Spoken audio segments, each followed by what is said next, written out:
VPR foundation ఆధ్వర్యంలో త్వరలో జిల్లా వ్యాప్తంగా కంటి వైద్య పరీక్షలు నిర్వహించేలా ప్లాన్ చేస్తున్నామని నెల్లూరు పార్లమెంట్ సభ్యులు వేమిరెడ్డి ప్రభాకర్ రెడ్డి గారు ప్రకటించారు. ప్రతి గ్రామానికి వైద్యులను పంపి కంటి పరీక్షలు చేయిస్తామన్నారు. అవసరమైన వారికి ఆపరేషన్స్ కూడా చేయించే బాధ్యత తీసుకుంటున్నామని వివరించారు. ప్రజలు ఈ అవకాశాన్ని సద్వినియోగం చేసుకోవాలని ఆయన పిలుపునిచ్చారు. ఆదివారం 10 మంది దివ్యాంగులకు విపిఆర్ నివాసంలో ట్రై సైకిల్స్ అందజేశారు.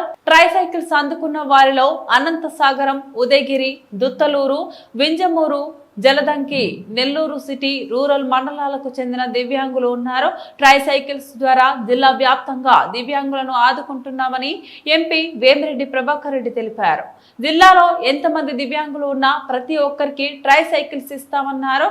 ఎవరైనా మిస్ అయి ఉంటే తప్పకుండా తమను సంప్రదించాలని తెలిపారు. అలాగే ట్రై సైకిల్స్ తీసుకున్న వారిలో ఎవరికైనా ఇబ్బందులు వస్తే తమను సంప్రదించాలని, మెయింటెనెన్స్ కూడా ఫౌండేషన్ తరపున చేయిస్తామన్నారు. ఈ కార్యక్రమంలో కేతంరెడ్డి వినోద్ రెడ్డి, జనసేన నాయకులు గుడి హరిరెడ్డి, ఇతర ముఖ్య నాయకులు తదితరులు పాల్గొన్నారు.